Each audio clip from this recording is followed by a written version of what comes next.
खराब हो गया है, इतना लाइफ खराब हो गया है मेरा।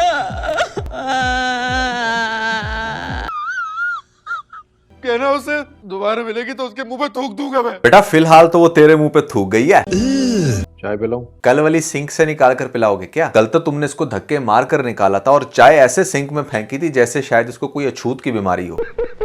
सो दानिया के हवाले से जो मैंने आप लोगों को प्रेडिक्शन दी थी, अब एग्जैक्टली उसकी वही स्टोरी बताई आपको अम्मार के दोस्त ने। इस बात पर एक लाइक ठोक दो। आज के इस वीडियो में हम लोग एक दफा फिर से डिस्कस करेंगे कि ड्रामे की एंडिंग किस तरीके की होगी, क्योंकि इस ड्रामे में हमें सबसे ज्यादा अगर किसी चीज का इंतजार है तो वो अब यही कि भैया ड्रामे का एंड क्या होगा।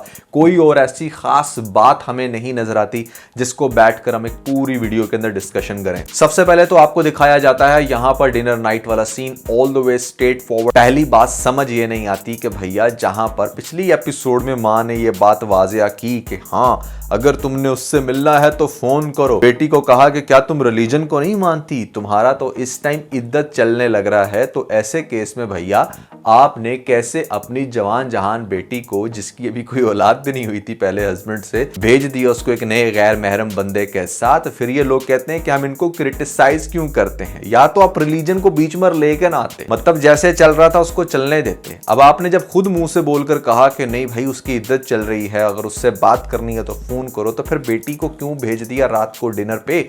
और वहां पर फिर जो आपको बातें होते हुए दिखाई जाती हैं वो बहुत ही ज्यादा इंटरेस्टिंग।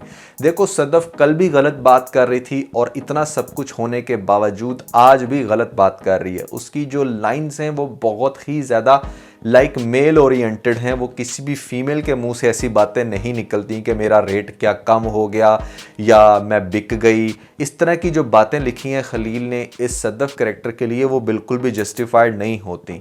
मतलब क्या है ना कि जो कह रही है कि हाँ मैं पहले सस्ते में बिक गई अब तुम मुझे खरीद लो, मतलब साउंड तो वैसा ही कर रहा है, बहुत सारी बातें तो सिमिलर हैं।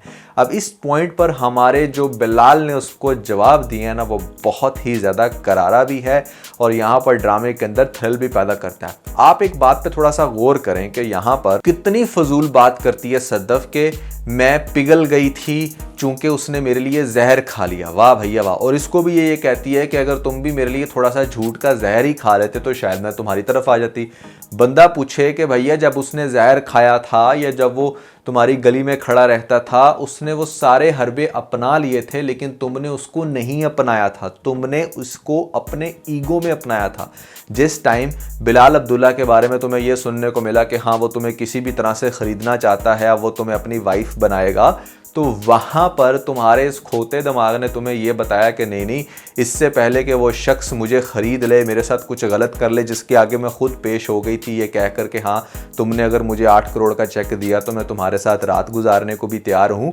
बंदा पूछे अगर तुझे उसने ख़रीदना ही था या मिसयूज़ ही करना था तो क्या तेरे साथ निकाह करना था? क्या अगर उसने तेरा एडवांटेज लेना था तो वो क्या शादी का रास्ता अपनाता, जबकि तुमने तो खुद अपने आप को उसके आगे पेश कर दिया था। खैर इस बात के ऊपर मैंने पहले भी काफ़ी ज़्यादा क्रिटिसाइज़ किया। इसका ये कहना है कि हाँ अगर उसने जहर खाया था तुम भी जहर खा लेते तो शायद मैं तुम्हारी हो जाती, जबकि ये बात सरासर गलत है। और आपको याद होगा कि ऑल ऑफ सडन इसने फ़ोन किया था अम्मार को, वो गाड़ी में आ रहा था इसकी तरफ और इसको कह दिया कि हाँ मैं तुमसे शादी करने के लिए तैयार हूँ। और ये काम इसने किया था हमशा की बातों में आके। हमशा ने जब इसको ये पट्टियाँ पढ़ाई कि हाँ वो तुम्हें यूज़ करना चाहता है, पता नहीं किस सेंस में यूज़ करना चाहता है, ये बात आज तक इन लोगों ने क्लियर नहीं की कि वो कौन सा यूज़ करना था उसकी नज़र में जो हमशा इसको कन्विंस कर रही थी। तो इसने इस वजह से अम्मार से शादी की थी, ना इसको प्यार था ना ही उसकी वो जहर खाने वाली बात जिसको यहाँ पर बार बार मेंशन किया जा रहा है। तो एक तो ये सरासर रॉन्ग स्टेटमेंट है। दूसरी बात ये कि जो बिलाल है वो इसको ये कहता है कि देखो मैं तुमसे प्यार करता हूँ, इसमें कोई शक नहीं, डेफिनेटली प्यार करता है, तो यहाँ पर आज भी उसको रिस्पेक्ट दे रहा है, अच्छे से इस मोमेंट पे भी डिनर करवा रहा है। ये नहीं कि हाँ उसको किसी होटल रूम में लेकर चला जाए और वहाँ पर जाके उसके साथ लूडो खेलना शुरू कर दे। तो वो उसको अच्छे से रिस्पेक्ट दे रहा है और उसको ये कह रहा है कि देखो बीबी बात ये है कि मुझे तुमसे मोहब्बत है, there is no doubt, but point is कि मैं अब ये बात सोचता हूँ कि मेरी मोहब्बत के लिए तुम्हारा होना ज़रूरी है या नहीं, क्योंकि जब मुझे ऐसा लगता था कि मैं तुम्हारे बगैर नहीं रह सकता तो तुम मेरे से अलग होगी, बट मेरी मोहब्बत नहीं मरी, क्योंकि मेरी मोहब्बत को तुम्हारे सहारे की ज़रूरत नहीं थी। मैं एक बड़ा प्योर वन साइडेड लव तुमसे करता हूँ। अब इस मौके पर ये सुनने के बावजूद यहाँ पर हमारी सद्दफ ने उसको किसी भी एंगल से कन्विंस नहीं किया कि प्लीज़ यह जुल्म मेरे पे मत करो, मैं भी तुम्हें बहुत प्यार करती थी या मैं लाइक करती थी, मैं तुम्हारे बगैर नहीं रह सकती, मैं तुम्हारी ज़िंदगी में आना चाहती हूँ, इसको चाहे रिक्वेस्ट समझो या कुछ भी, कुछ ऐसा कहते तो ड्रामे के अंदर और मज़ा आता। लेकिन नहीं भैया, सद्दफ का एटीट्यूड तो आज भी 7वें बहारों पे है। आज भी उसने ना आओ देखा ना तो उसी टाइम अपना बैग पकड़ा और वहाँ से चल दिए और आकर यहाँ पर अम्मार को ये कहती है कि तुम बिलाल अब्दुल्ला बन जाओ तो मैं दोबारा से तुम्हारी लाइफ में आ जाती हूँ। भैया कैसे? उसने तो तलाक दे दी है। कि आप तुम्हारा ख्याल ये है कि तुम हलाला का रास्ता अपनाओगे, यहाँ पर बिलाल अब्दुल्ला को कन्विंस करोगे कि हाँ भैया जहाँ पर तूने हमारी इतनी हेल्प की है वहाँ हलाला करने में भी हेल्प कर दे ताकि हम एक दफ़ा फिर से अपनी गलती सुधार सकें। तो ड्रामा ना मतलब बहुत ही अजीब डायरेक्शन में चल पड़ा है इस एंगल से कि जहाँ पर सद्दफ के अंदर से आपको थोड़ी सी अब आकड़ ख़त्म करनी चाहिए। बेचारी मुंह के बल गिरी है और थूक कर चाट रही है लेकिन फिर भी अपनी गलती मान नहीं रही। दूसरी तरफ आपको दिखाया गया जो अम्मार है, अम्मार बेचारा मतलब क्या यार, हर वक्त औरतों की तरह रोता रहता है, उसकी कोई अपनी पर्सनैलिटी नहीं है और उसको तो ऐसे जैसे बच्चा समझ के ना रल्लू कट्टा बनाया हुआ है सबने और एक वहाँ से उसको ठोकर मारता है कि यहाँ से ठोकर मारता है, फुटबॉल बनाया हुआ है उसे इस ड्रामे के अंदर। तो सारी गलती अम्मार की भी नहीं है। जिस तरह से अम्मार को टारगेट किया जा रहा है कि हाँ तुम मर्द, तुम घटिया, तुम ये तुम वो, मेरे हिसाब से ज़्यादा गलती इस टाइम एक तो सद्दफ के क्रिंज दिमाग की है या फिर दूसरी भी जो औरत पाई जाती है इस ड्रामे के अंदर हमशा, जिसने जहर की ऐसी पूरी फैलाई सबके अंदर के यहाँ पर सारे बेवकूफ़ बने हुए हैं। अब हमशा को कब पकड़ होगी?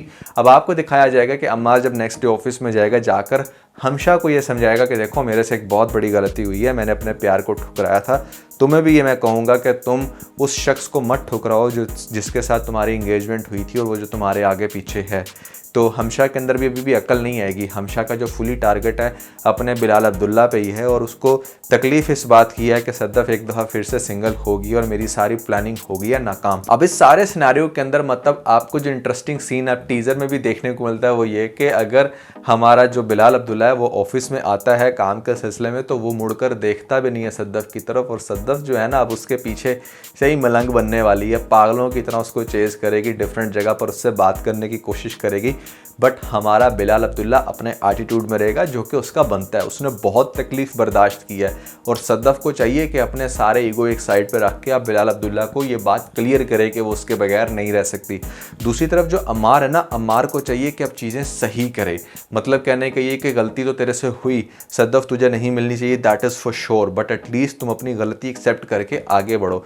एक अच्छा पॉइंट मुझे उसका नज़र आ रहा है कि हाँ वो हमशा को समझा रहा है, लेकिन हमशा कितनी समझती है ये देखने वाली बात है। तो ड्रामे के अंदर बहुत सारे इंटरेस्टिंग सीन है मेरे ख्याल से जो आपको आने वाली एपिसोड में दिखाए जा सकते हैं। सबसे पहले तो हमशा किस पॉइंट पर सबके सामने ये सच्चाई रखती है कि हाँ उसने कैसे गंद खोला और यही चीज़ लास्ट एपिसोड की तरफ लेकर जाएगी हमें कि मतलब जहाँ पर मुझे ऐसा लगता है कि जब बिलाल उसको सही से घास नहीं डाल रहा, ना किसी से भी बात नहीं कर रहा, मतलब पहले तो वो ये था ना कि हाँ ठीक है सद्दफ का हो सकता है लेकिन हमशा ने होने नहीं दिया।